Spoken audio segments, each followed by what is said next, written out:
आज मैं देखिए यहाँ पे करेले की हार्वेस्टिंग करने वाली हूँ। बहुत ही अच्छी क्वालिटी के करेले लगे हुए हैं और बहुत ही हेल्दी हैं। केमिकल फ्री सारी सब्जियाँ मैं अपने टेरेस पे उगाती हूँ।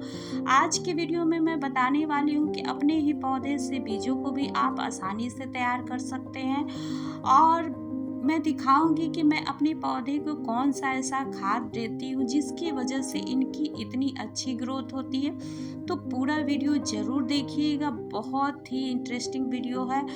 और हार्वेस्टिंग मैं धीरे धीरे करती चली जाऊंगी। उसके पहले मैं दिखाती हूँ कि पौधे की कितनी अच्छी ग्रोथ है। इस तरीके से आप बेल वाली सब्जियों को मैनेज कर सकते हैं। इसके लिए हमें ज़्यादा कुछ करने की ज़रूरत नहीं होती। जैसे जैसे इनकी ब्रांचें बढ़ती चली जाती है, उनको हम आगे की ओर किसी भी रस्सी के सहारे करते चले जाते हैं तो उनकी ग्रोथ बहुत ही तेज़ी से होती है। देखिए यहाँ पे 2 करेले मिल गए हैं और मोटे मोटे करेले इस तरीके से मैं बढ़ने के लिए छोड़ देती हूँ। ये देखिए बहुत ही अच्छी क्वालिटी के करेले मिले हैं और ये देखिए ये तो ऊपर की ओर छुप गया है, वहाँ पे मैं पहुँच भी नहीं पा रही हूँ, लेकिन मैं कोशिश कर रही हूँ कि वहाँ तक मेरे हाथ पहुँच जाए। ये देखिए मैं इसको खींच कर निकालती हूँ। ये इस तरीके से बेल वाली सब्जियों के अंदर हमारी सब्जियां छुप जाती है, हमें पता ही नहीं चलता और इनके साइज बहुत ही बड़े हो जाते हैं। ये देखिए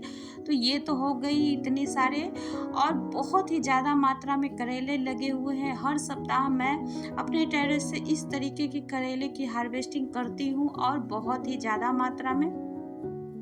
और यहाँ पे मैंने इसको कैसे लगा रखा है, तो टाइल्स का एक लंबा सा बॉक्स है, उसी में मैंने 3 पौधे लगा रखे हैं और बहुत ही अच्छी ग्रोथ होती है। ये देखिए सारे ये हार्वेस्टिंग टेरेस से मैंने की है। अब मैं ग्राउंड फ्लोर में आई हूँ और यहाँ पे एक बेल का पौधा है और इस तरीके की देखिए यहाँ पे सारे करेले लगे हुए हैं। तो इस तरीके से आप बहुत ही छोटे से जगह में भी बहुत ही अच्छी सब्जियां उगा सकते हैं। टेरेस में भी अगर बेल वाली सब्जियों को लगा रखा है तो थोड़े से ग्रो बैग बड़े में लगाएं या बड़े से कंटेनर में उसको लगाएंगे तो उसकी ग्रोथ बहुत ही अच्छी होती है। और जब हम बड़े से कंटेनर में किचन वेस्ट में इन पौधों को लगाते हैं तो हमें बार बार खाद देने की ज़रूरत नहीं होती है। हम थोड़े थोड़े घर के ही सामानों से खाद बनाकर इनको जब देते रहते हैं तो इस तरीके के हमें सब्जियां हार्वेस्ट करने को मिलती रहती है। ये देखिए इस पौधे से मैंने चौथी बार हार्वेस्टिंग की है। बहुत ही अच्छी मात्रा में इनमें सब्जियां लगती हैं। तो शुरू में ही आप बीजों की क्वालिटी चेक कर कर पौधे को लगाएंगे तो आपको सब्जियां भी बहुत ही अच्छी मिलेगी। और ऐसा नहीं है कि मैंने इन पे किसी भी केमिकल का स्प्रे किया है।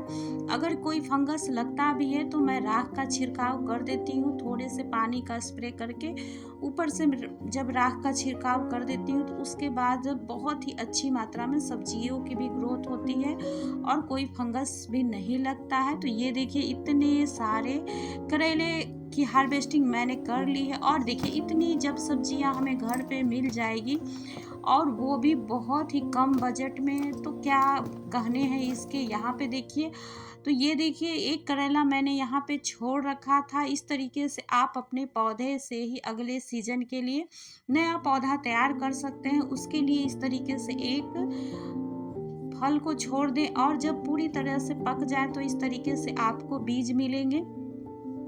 इनको बस आपको धूप में 2 दिनों के लिए रखना है, उसके बाद छाया में रखकर आप इसको बहुत ही आसानी से एयर टाइट डब्बे या प्लास्टिक में रख देंगे तो आपको अगले सीजन के लिए आपको बीज अवेलेबल हो जाएगा।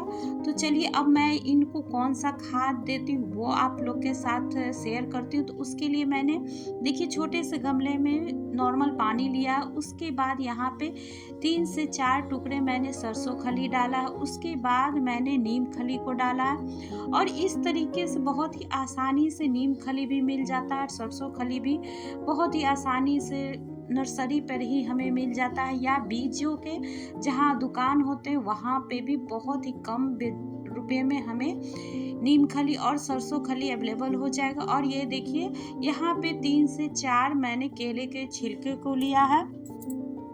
तो केले के छिलके में बहुत ही अच्छी मात्रा में पोटेशियम, फास्फोरस, कैल्शियम और मैग्नीशियम जैसे पोषक तत्व पाए जाते हैं, जिससे कि पौधे की जड़ों का बहुत ही अच्छी विकास होता है।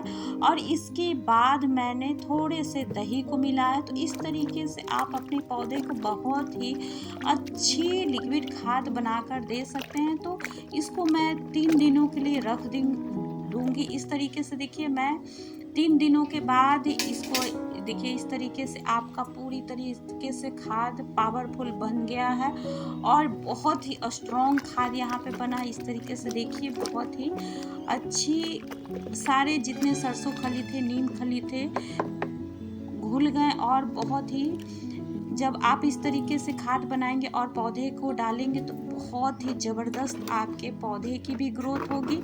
और इसके बाद तो ये हो गया। और हमारे किचन में ही अवेलेबल इस तरीके के, देखिए, सोयाबीन हम उबालते हैं, उसके पानी को मैं यहाँ पे यूज करूँगी। और ये है जिसको कि हम पनीर निकालते हैं, उसके बाद इस तरीके से पानी को हम फेंक देते हैं। इन सभी को आप इकट्ठा कर ले, चावल धोते हैं, दाल धोते हैं, उन सभी के पानी को इकट्ठा करके आप अपने पौधे को जब देंगे तो एक शानदार खाद, भरपूर पोषक तत्व से भरपूर आप अपने पौधे को लिक्विड खाद देंगे। और इसके बाद आपके पौधे की ग्रोथ बहुत ही तेज़ी से होगी। सब्जियों की भी ग्रोथ बहुत ही ज़्यादा मात्रा में होगी। मैंने यहाँ पे दही को डाला था। तो दही को डालने से मिट्टी की उर्वरता बहुत ही ज़्यादा मात्रा में बढ़ती है। इसकी वजह से जो पौधे की जड़ें होती हैं वो बहुत ही मजबूत होती है। और जब पौधे की जड़ें मजबूत होगी तो पौधे पोषक तत्वों को आसानी से अवशोषित करते हैं, जिससे कि पौधा हमारा हेल्दी रहता है। और दही में मौजूद गुड बैक्टीरिया कार्बनिक पदार्थों को तोड़ते हैं, जिससे कि पौधे को नाइट्रोजन और फास्फोरस जैसे जरूरी तत्व मिलते रहते हैं। और इस तरीके के फूलों वाले पौधे में भी आप जब इससे लिक्विड खाद को डालेंगे तो बहुत ही अच्छा आपको रिजल्ट मिलेगा। ये देखिए, ये करेले वाले बेल हैं और यहाँ पे देखिए इसकी बेलें नीचे नीचे की ओर भी फैली हुई है। इस तरीके से देखिए, उसमें भी सब्जियाँ बहुत ही अच्छी मात्रा में लगी हुई है। तो मैं इसको तो हार्वेस्ट कर लूँगी। उसके पहले मैं दिखाती हूँ कि इस तरीके से आप सप्ताह में ज़रूर अपने पौधे को लिक्विड बना कर दें। बहुत ही पावरफुल लिक्विड खाद बनता है इस तरीके से।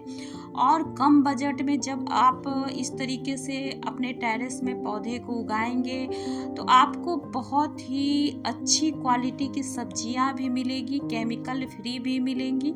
और इस तरीके की बहुत ही हेल्दी और बहुत ही ज़्यादा मात्रा में आपको सब्जियां अपने घर में ही आसानी से अवेलेबल हो जाएगा। ये देखिए, बहुत सारे ही सब्जियां अभी लटकी हुई हैं। और आप सभी का बहुत बहुत धन्यवाद।